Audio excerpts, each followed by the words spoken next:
Good morning, everyone. Jill here.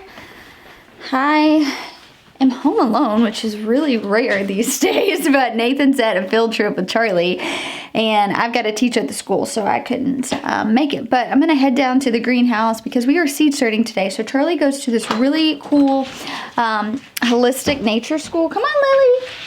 Oh, word. It was literally like in the 70s yesterday, and now it's a little chilly. So Charlie goes to this really awesome holistic nature school, and I get to teach there to the older kids. It's like every other week, and so I bounce back and forth between teaching gardening and sourdough. We were really sourdough heavy in the wintertime, but now we need to start seeds. So I'm gathering supplies to make sure I can take with me, and trying to figure out what seeds to start. So a lot of the things that they wanted, they don't really have the space to grow, so I'm just heading out to the greenhouse, seeing what we have, and going from there. We had a massive storm last night.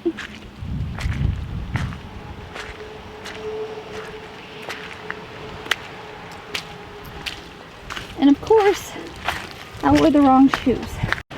Our little sheep are up here in this paddocks, and man, they are large and in charge, so they're, I think one's due the beginning of March, but then two of them are due like next week or the next week. So we were trying to prepare everything for that too, which is really exciting. Nathan's been like stalking them every day, being a little sheep doula, so that's been fun. Oh my gosh, look at all of that water. Well, we're gonna have some tulips in a couple days. Check that out. I mean, a bunch of them. I bet I'll come back in here tomorrow. That one over here looks like it's about to flower. Look at that. How cool. Yeah, that's awesome. Oh, how exciting. We will have tulips soon. Also, really funny. I had some soil blocks that I made up, and I was like explaining what a drop seeder was to someone. And so I was doing some spinach seeds in there, but I didn't need them, and so I thought I'd grabbed all of them and just threw the soil back in the bin. But I'm about to show you guys what I'm looking at.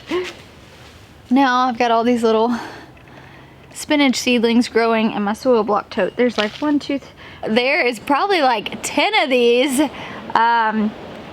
You can bet your bottom dollar. So I am probably gonna take those inside and put with ours, because that's awesome.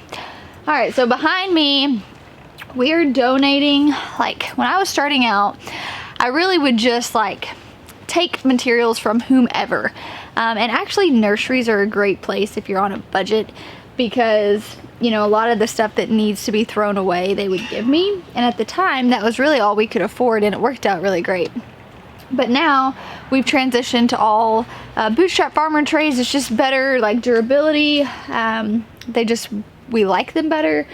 And so I'm wanting to donate all of the trays that I'm not using. And so I'm gonna go through and pick some of these, take to the school. That's actually gonna be what we let the kids start stuff in. So let's get through it.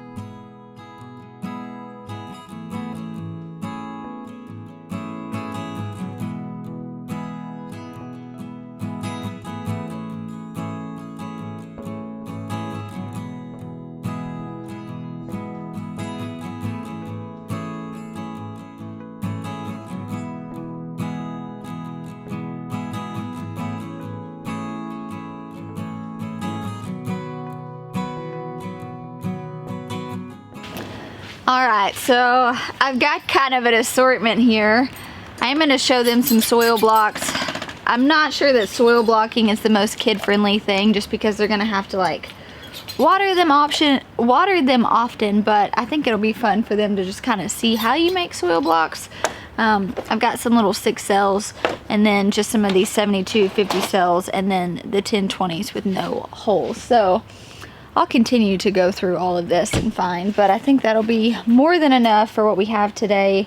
I'm gonna bring a grow light so that they can set that up. We can talk all about artificial lighting. It's really cool too, because now I'm gonna be able to bring my book and kind of walk them through and give them a visual and teach from that. So it's like You go, girl.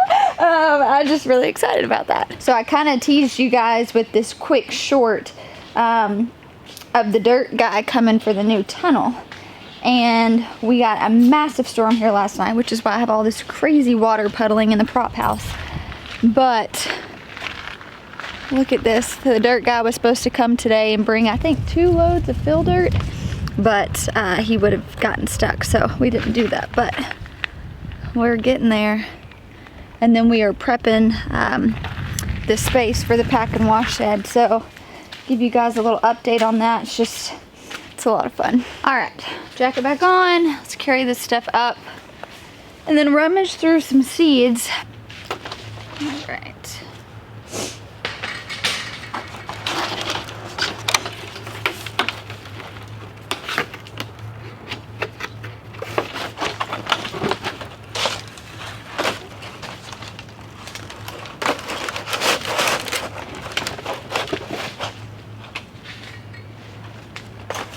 All right, we've made our way back in.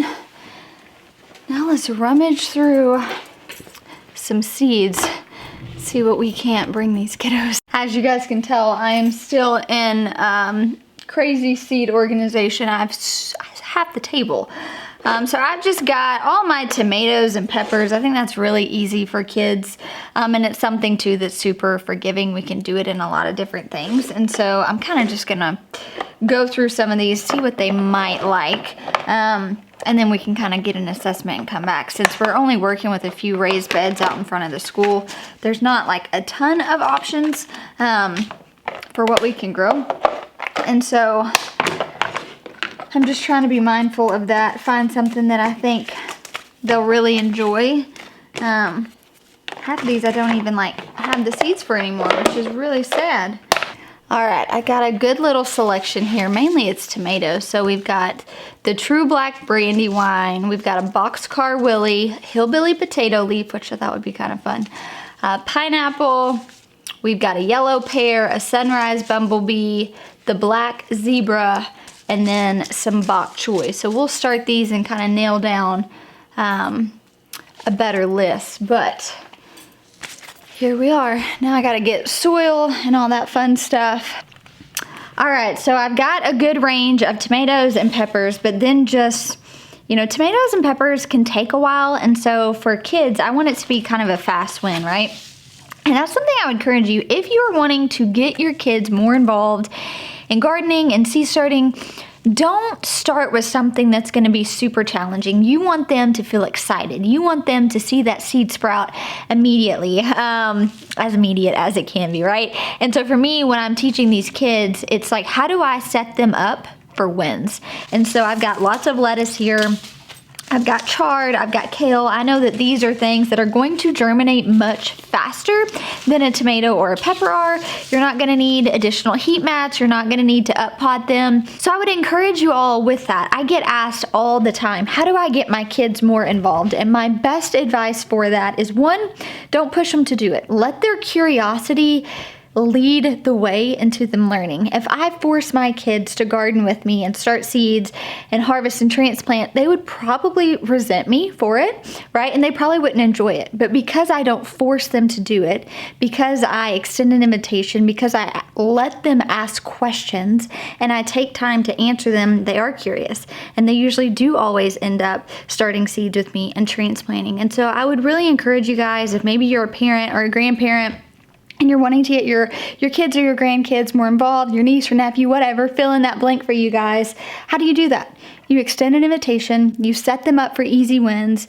You know, maybe that's a sunflower, maybe that's a zinnia, maybe, you know, it's some sort of basil, an easier flower to grow instead of a dahlia that's a tuber, or maybe some of these herbs that are a bit more complex. And so that's something that I have just found a lot of success in when really trying to extend that invitation to my children. So that would be a big piece of advice that I have, is extend an invitation to your kids. Let them question you. Let them challenge you.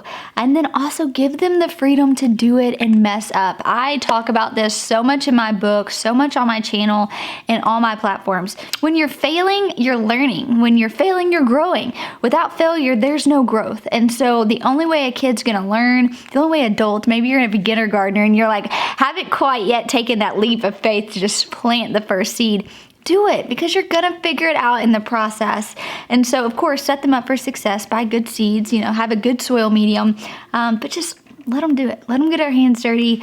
So I did want to share with you guys the update on our indoor seed starting setup, because I know many of you guys don't have greenhouses, and I just think this is such a really good option. We went to Lowe's this past week and they had the 5-tier racks on sale for $109, which is a really good deal. So I'm going to turn you guys around, show you how well it's growing. We're going to actually be moving our nasturtiums out next week into the high tunnel, so they're all doing really great. So you can see these little guys. I do have them on a heat mat, but gosh, they just sprouted up so quickly. And so I'm going to be moving them out. And then I had another variety that I found that I wanted to grow. It's the bloody, what's it called? The bloody mixed nasturtium. It's a deep red. And then just a few weeks ago, you guys started, you started these nasturtiums with me. And then this pansy mix. And look, they're all coming up great. I don't have these on any sort of heat mat. We've got some violas back here. And then all of our yarrow that we started, these are like a pastel and a berries. They all came from Johnny's. They're doing great. Here's my Savanovas. And then this is some Craspedia. The onions I started for a friend of mine are coming up. I had really bad germination with my kale, but these were really old seeds. But we've got our fennel and then our little eucalyptus up here. Check that out.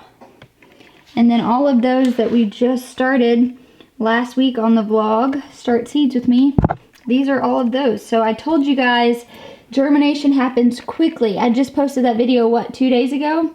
And so they're already popping up. So just doing those few tips and tricks really makes a difference. And then I need to raise this one up because you can see it's getting really, it's like touching the top of this fennel, and we don't need that. Thanks for hanging out with me today. I know this was kind of a weird vlog, but I'm multitasking around here. I've got my seeds, all the trays. I'm actually going to be in the greenhouse starting all of our seeds tomorrow, so next week you guys should have vlogs about starting tomato seeds, my favorite varieties, lots of fun seed starting content next week on the vlog. But thank you all for hanging out with me. I'll talk to you soon.